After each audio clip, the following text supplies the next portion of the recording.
and welcome. Thank you so much for spending a little bit of time with me today. Today I'm going to take a look at some alcohol markers. I typically use Copic markers, which is sort of the premier in the industry. There are other markers, but those are the ones that I've used for a number of years now. I love to color, and I love to take my markers with me when I go somewhere. The downside of taking Copic markers with me when I travel somewhere is that they are very expensive. They run anywhere from $8 to $9.50 a marker, depending on where you purchase them.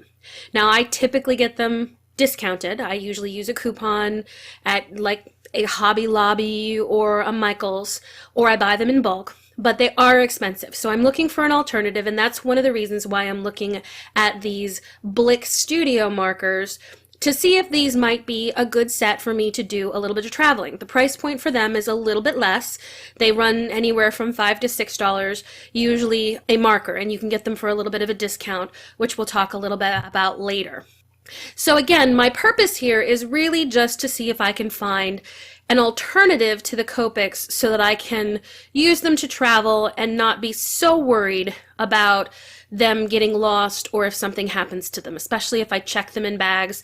There's a little bit of white knuckling when I travel with my Copic markers. So that's why I'm looking at the Blick Studio markers.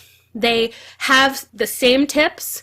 They have a number of the colors that I normally use, so there's a good variety of colors. What I've done here is I've tried to find some Copic markers that have roughly the same colors as the markers that I purchased with Blick. And they're not exact. You can see there's a little bit of a difference between them. The top color is not clear, it's not a white, it's actually the colorless blender, and it's important to have a colorless blender when you're going in and working with Copic markers or with alcohol inks. So that's why I have these 6 markers in each of the different sets, and then for each of them I have the colorless blender to be able to do some work with these and be able to kind of put these through their paces. But that's really the purpose of this, is I would like to see if these Blick markers might be an opportunity for me to gather together a set that I can travel with. Now, I will tell you, I did not receive these as a gift or as a promotion from Blick Studios. I purchased these outright. I always let you know if this is something that's sponsored or if these were provided for me to test. In this case, these were ones that I purchased, and so in doing so, I only purchased 2 of the 2 colors. So I didn't go in and purchase 3 of each color, which I normally would do to get a blended process. Usually 3 is my comfort level, but in this case, I'm going to just use 2, and we'll see how it goes. And I'm just going to go in and swatch these now to see how the overall sort of blend works with them. There's 2 tips. There's a chisel tip and a brush tip. 99% of the time I use the brush tip. I'm not one that really uses the chisel very often. One thing to note about these as I'm swatching them is that these types of markers are really kind of an investment in that you can have them for a long period of time. So they are something that you can replace the tips or the nibs as they wear out. You can re-ink them. They sell ink containers for these. So once you purchase them, even though the price point can seem a little high, once you purchase them, you really are going to be able to reuse them and use them for a long period of time. Now I'm going in with that colorless blender, and if you're not familiar with alcohol inks, the markers themselves put down the color, and the colorless blender tends to lift it up. That's one of the reasons why you just saw me go over the ink to kind of see how that colorless blender lifts up. And now I'm going in with the Copic markers and swatching those out. And going in and seeing how those really compare from a blending perspective. I will mention one thing. The Blick markers are brand new, which means they probably have more ink in them than the ones that I use on a regular basis. So you may see me going over a little bit more with the Copic markers than I am with the Blick markers, and it really has nothing to do with their performance. It really has to do with the fact that I use the other ones and the Blick markers are brand new. So there might be just a little bit of less ink in my Copic markers right now. I did not go in and re-ink them before I did this test, which I probably should have done, but that may be one of the reasons why they're a little bit sparser in the ink. Now I'm going back in with that colorless blender just to take a little bit of a look at to see how much it lifts the color. I will say, as I'm looking at this, as I'm going through this, they do pretty much do the same. I mean, they're very similar in the way that they move. You can see on the back of this, there's a little bit more bleed through on the Blick Studios, but again, that might be because I have a little bit more ink in those Blick Studios as they're brand new as opposed to the Copics. So there seems to be just a little bit more bleed through the paper, and that's normal for alcohol inks if you're not familiar with it. Typically they do bleed through to the other side as you're coloring. So now what I'm going to do is I'm going to go in and I'm going to just do some basic coloring. I'm going to, on one side, use the Blick markers, and then the other I'm going to use the Copic markers, and just kind of see how this moves through and how this will work when I put down this colors. I will tell you that I so missed that third mid-tone color when I was coloring this. I am not used to blending with just two colors. I usually have three when I'm using blending. So it was a little bit awkward to try to find that blend with just two colors.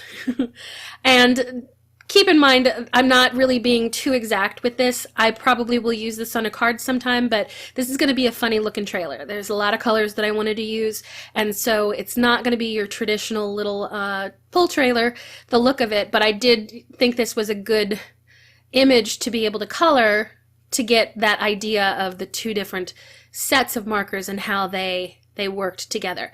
So I am going to speed this up through here because I don't think you need to see me color the entire thing at regular speed, but just to let you know, I am going in and I'm just kind of playing with these to try to see what it's like to use these two different markers.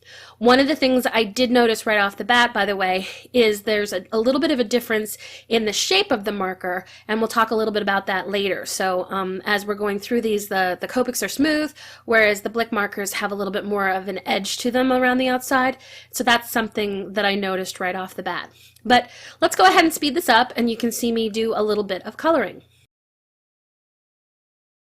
So as you can see here, I'm going in and I'm using the colorless blender to sort of remove some color in the center. I wanted to fade out the door a little bit.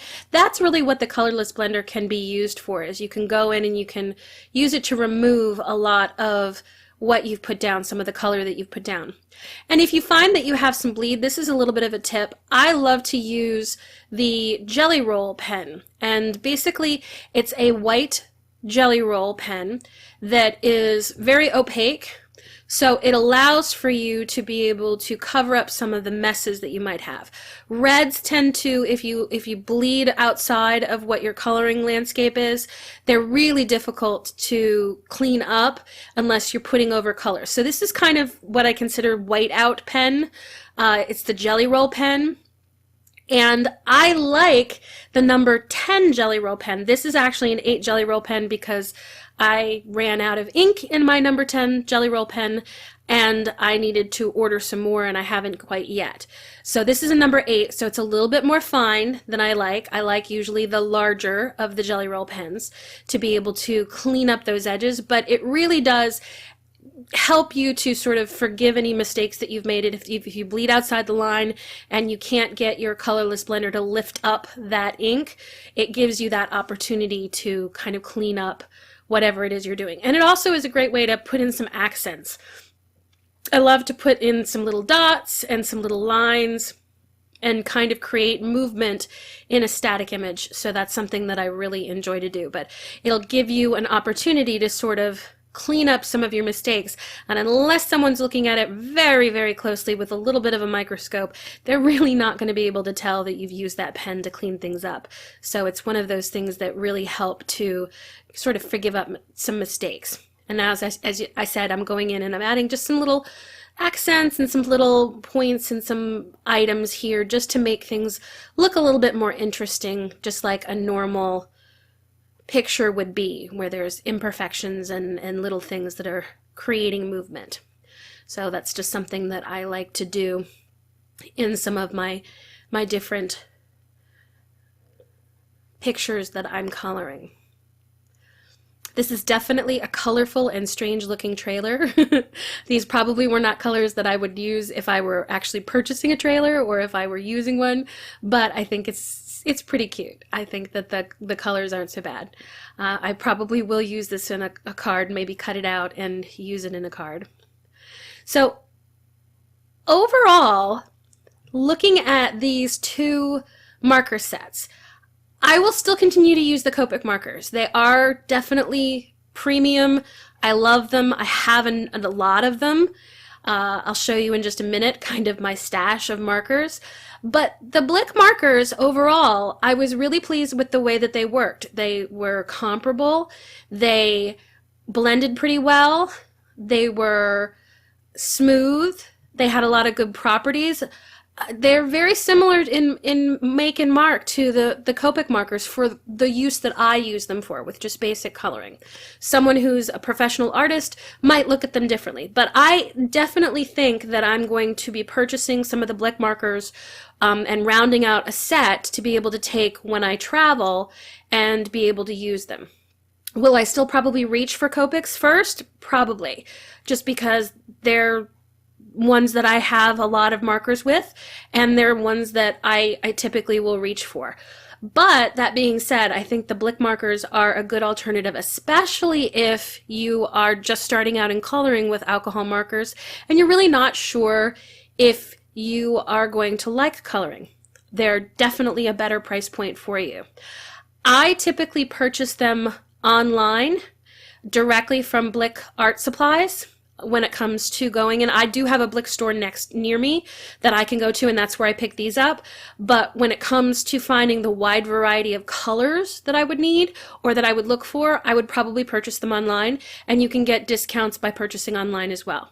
That being said, if you would like to purchase Copic markers, Blick Art Supplies also sells the Copic markers, and they sell them for about the best price that you can get outside of using like a 40% off coupon at Hobby Lobby or some other place. So I will say that that's one of the things that is really nice about Blick Art Supplies, is that they do give discounts if you purchase, I believe, over 6 markers, and you can get refills from them as well. So don't worry too much if you don't have a Blick Art Supplies near you. They do have them. They are available online. I'll have links below in the description. So it's something to keep in mind as you look at this. And again, I am probably going to be reaching for a while for my Copic markers, as I have a lot of markers that I use in a wide variety of colors. I don't even believe that's all of my markers. I think those are just the ones I use most often. So keep that in mind, that I'm not advocating not going with Copic. I'm just saying that Blick Studio markers might be a more cost-effective alternative, especially if you're starting out with coloring. So again, I was really pleased with the way that they've worked and with how they've stood up. I will definitely be getting more in the way of markers. And keep in mind as well, as I said before, you can replace these nibs if you need to. If they wear out, if you want to change size of nibs, they have a couple of different size choices of nibs. There's a fine pointed nib that I sometimes replace the chisel point with. They have those replacement nibs that you can go in and replace them, as well as re-ink these as the ink wears out. So these are really lifetime markers when you purchase them, which is really great. It's one thing to spend money on something that may or may not last very long. These are things that, these markers are ones that you can last for quite a while. And again, they have a wide variety of colors. You're able to pick up whatever it is that you need. So overall, I would say go for it. I think that these are a good option. I think I'm going to continue to use them, and I'm going to continue to work with them. So I may have a follow-up video in a few months to see how these work long term, but overall I'm very pleased with them, and I think that they're a viable option. I want to thank you very much for coming in today and spending some time with me looking at these markers. And please, if you have any questions or you want to make any comments below, I invite you to go ahead and interact. I'm always open for questions, and if there's something that you want me to review next, please let me know. I'm happy to take a look at different art products. I hope you have a great day, and remember, always be creative.